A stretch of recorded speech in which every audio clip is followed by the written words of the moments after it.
Kamar yadda ƙasar Amurka ta ƙi bari ƙasashen Larabawa na Musulmi a faɗin duniya su zauna lafiya, haka ƙasar Faransa ta lashe takobin ƙin barin ƙasashen Afirka su zauna lafiya muddin ba sa cikin ƙarƙashin ikonta.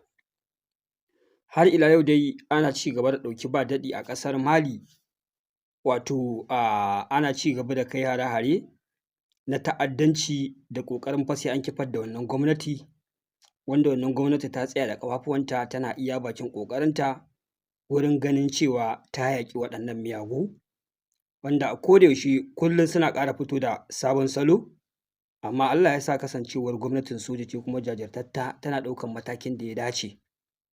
A ranar 9 ga wata an ƙara yin ɗauki ba daɗi mai girman gaske tsakanin dakarun sojojin ƙasar Mali da waɗannan 'yan ta'adda wanda suka zo a kan mashina, an yi gumurzu da su sosai a yankin Gao, wanda sun zo da makamai masu tarin yawa da mashina, kuma sun zo da kamikaze drones, irin drones ɗin da ake amfani da su a Ukraine a yaƙin Rasha kenan. Wannan ya sa wasu da ba sa fahimtar abubuwa yadda ya kamata ko kuma ba su san asalin yaƙin yadda yake ba, suke mamaki idan aka ce wai Ukraine tana da hannu a yaƙin da ake a Mali. Wasu da ba sa bibiyar labarai akan abubuwan da suke faruwa ne sai su kasa fahimtar ta ina to Ukraine za ta shigo cikin yaƙin Mali. Ai abin mai matuƙar sauƙi ne. Ita kamar ƙasar Faransa ta gayyato technology ɗin ƙasar Ukraine ne bisa ganin cewa ai Ukraine tana yaƙi da Rasha, kuma tana yin nasarar amfani da drones tana kai hare-hare a cikin ƙasar Rasha, wannan hare-haren kuma suna tasiri. To kuma abin da yake faruwa ai sojojin Rasha ne suka hana Faransa yin nasara a ƙasar Mali. To wani abin da bai fahimta ba kenan. Akwai sojojin ƙasar Rasha da yawa a cikin ƙasar Mali wanda da su ake wannan yaƙi gaba da gaba, ba wai suna ba da instruction ba ne ko daga gefe, a'a suna cikin yaƙin. Idan aka haɗa wata gagarumar runduna ta zo za ta kifar da gwamnatin ƙasar Mali, to da sojojin Rasha da sojojin ƙasar Mali ake haɗuwa a yi mai da martani a wannan hare-hare, har a yi nasarar fatattakan waɗannan 'yan ta'adda.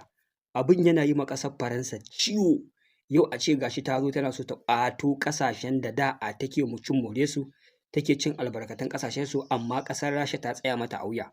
To saboda haka ita ma bari ta gayyato abokiyar hamayyar ƙasar Rasha, a zo a taimaka da technology ƙasar Ukraine da take amfani da shi na drones, a zo a yi nasara a kan waɗannan sojoji na ƙasar Mali, har a yi nasarar kifar da gwamnati. To jama'a wannan shi ne gaɓar da ƙasar Ukraine ta shigo cikin yaƙin. Ina ganin wannan abin ya fito fili yanzu. Ko a wannan hari da suka kawo sun yi amfani da wannan kamikaze drones ɗin, sun yi amfani da makamai, amma cikin ikon Allah ba su yi nasara ba. An yi nasarar hallaka ɗarurrukan 'yan ta'addan nan, an ƙwace musu mashina sosai, an maida musu da martani, wanda kuma bayan wannan martani da aka maida musu, dakarun ƙasar sun ci gaba da farautarsu a cikin dajika, suna ci gaba da farmakarsu domin kawo ƙarshen waɗannan miyagun ayyuka nasu.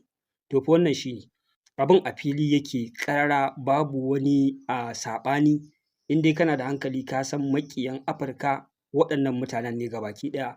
Babu wasu ƙungiyoyi da suke ikirarin wai musuluncin gaskiya, duk ƙarairayi ne waɗannan mutane suke ƙirƙirar su, suna amfani da su gurin devastating ɗin ƙasashenmu.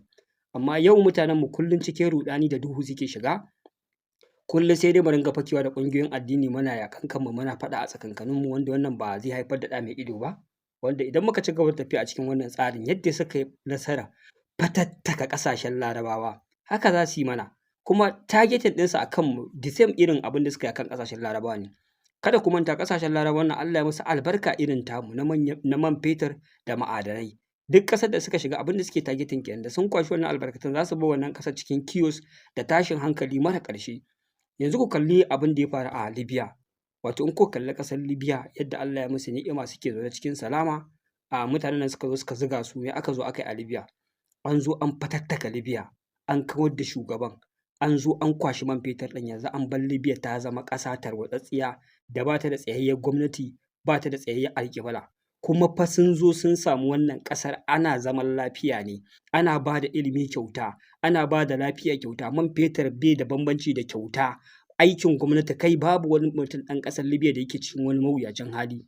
Amma saboda ɗan adam zuciyarsa ko da yaushe wani lokaci ita take gayyato ma kanta sharri, da fa al'ummar ƙasa aka zuga aka ce ai wannan shugaban ƙasa dictator ne, yana mulki daga shi sai zuri'arsa, wa ya mutu wa ya tashi, suka haɗa kai da 'yan ƙasar aka dinga yaƙin da sai da aka kashe wannan shugaba. Yanzu ya ƙasar ta koma, wannan jarabawa ce Allah ya musu. To mafi akasari idan baka gode ma ni'imar da Allah ya maka ba sakamakon da kake girba kenan. Wallahi abin da ya faru da mutanen ƙasar Libya kenan. Kuma gashi har yau suna nan suna ci gaba da girban abin da suka shuka. Kuma ni abin da yake ƙona min rai, har yau al'ummar duniya wai ta kasa ɗaukan darasi akan irin abin da mutanen da suke a sauran ƙasashe. Za su zo su same ka baka cikin matsala, sai su ce a'a cikin matsala kake, kuma sai ka yadda a cikin matsala kake, sai su taimake ka da hannunsu a rusa ƙasarka. Idan aka rusa ƙasarka lokacin da ka shiga cikin matsalar ta gaskiya, kuma su sai su gudu su bakka. Ba za su zo su taimaka matsalar ta daidaitu ba, a daina yaƙe-yaƙe, a kafa gwamnati, a dawo tattalin arziki ko bai koma normal. A'a, yanzu da dai sun yi nasarar rusa ƙasar, ƙasar ta koma hannun 'yan ta'adda, to yanzu ba ruwansu. Ku ji wata hauka, lokacin da ƙasar take cikin original matsala suka sa ta a matsala, lokacin da suke guduwa su bakku. Yanzu su dawo ƙasar Libya mana, a daidaita ƙasa, a saita ƙasa, a kafa gwamnatin da za ta yi control ɗin ƙasar. A ƙarshe sai su gudu su bakku da wannan rikici, ku ci gaba da kashe junanku, ƙasarku ta zama na babu tsaro, wanda ku ba a haka suka zo suka samu ƙasarku ba. Ya kamata duk wata ƙasa a faɗin duniya da ƙasar Amurka ta ce za ta taimaka mata ko Faransa, su ce ba mu yadda ba ma son irin wannan taimakon. Wani irin taimako ne za a zo a samu ƙasarka tana zaman lafiya a maida ita cikin yaƙi, a maida ta hannun 'yan ta'adda, a ce an taimake ka. Yanzu ku duba abin da ya faru a ƙasar Iraki, wanda yanzu nake ganin labarai shi ma tsawon shekaru fa 20 kenan ana yaƙi a ƙasar Iraki sanadiyyar ƙasar Amurka, wanda suka zo suka ce wai akwai makaman ƙare dangi a cikin ƙasar Iraki, wanda Saddam Hussein ya mallaka, wanda ya yi bayanin duniya domin ya kore waɗannan zarge-zarge. Mutanen nan suka ƙi yadda, suka yi coalition na ƙungiyoyi na ƙasashe da sojoji, aka faɗa cikin ƙasar Iraki. Shekara 20, ina jin tun 2003, shekara 23 kenan. Aka dinga ɗauki ba daɗi, an kashe mutane sama da 300,000 da 'yan kai a ƙididdigar bakinsu fa, amma kun sa ƙarƙashin ƙasa abin ya wuce haka. Tun daga ran da aka zargi shugaban ƙasar wai da mallakar makaman ƙare dangi. Ku ji wata magana fa, wai an zargi shugaban ƙasarku da mallakar makaman ƙare dangi. Aka zo aka faɗa ma gwamnatin ƙasarku da yaƙi, aka fatattaka ƙasar, aka kashe shugaban. Yanzu ƙasar nan shekara 23 ana gumurzu, wai ba a daidaita muku rayuwarku ba, ba a dawo muku da ƙasarku normally ba, ba a kore muku duk abin da yake matsala ba ne, har yau ƙasa ta kacaccare, waɗancan sun ɗauki wancan ɓangare, waɗancan sun ɗauki wancan ɓangare, kuma abubuwa ba su daidaita ba. Yanzu zama a rayuwar ɗan adam a cire shekara 23 na rashin kwanciyar hankali, me ya rage maka?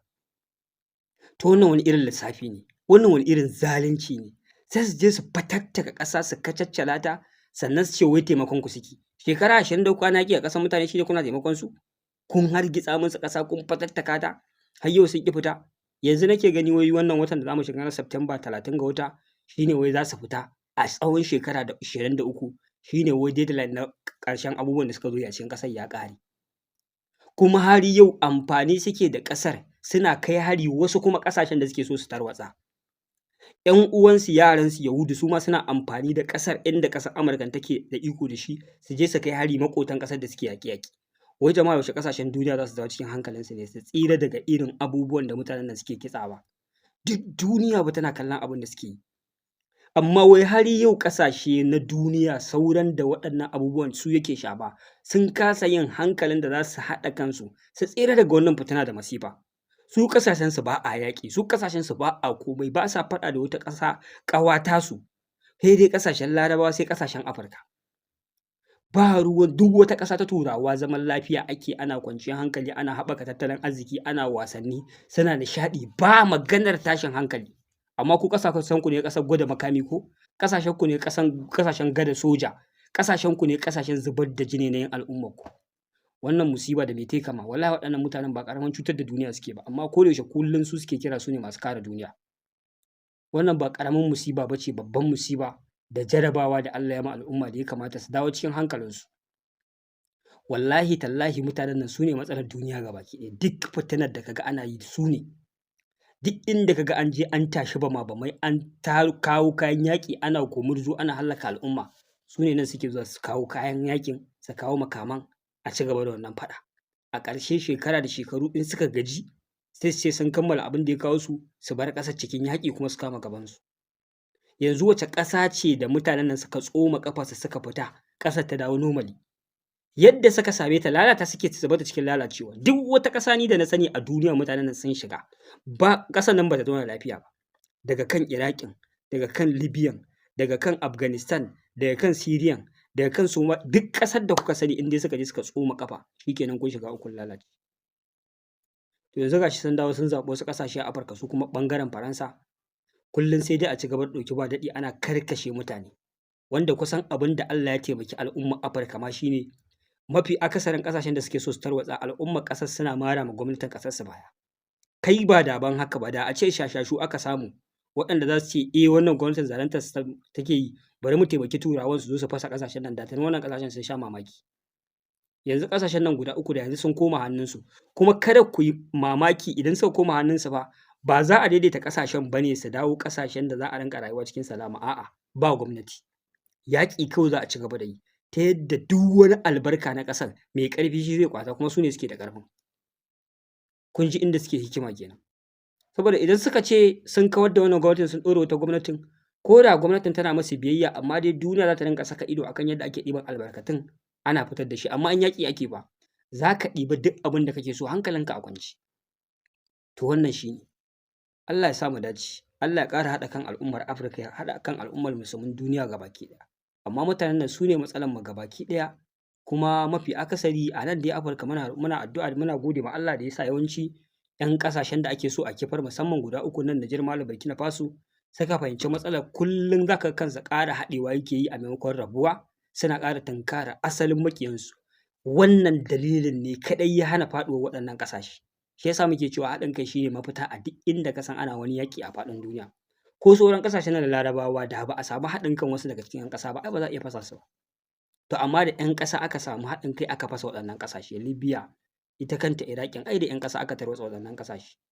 To sai mu ce Allah ya kyauta waɗannan mutane da suke ci gaba da nufin ƙasashenmu da sharri, Allah ya maida musu da sharri kansu. Su kuma shugabannin da suke ƙoƙarin kawo ƙarshen waɗannan ƙungiyoyi na 'yan ta'adda, Allah ya ba su nasara. A nan zan dakata. Wassalamu alaikum.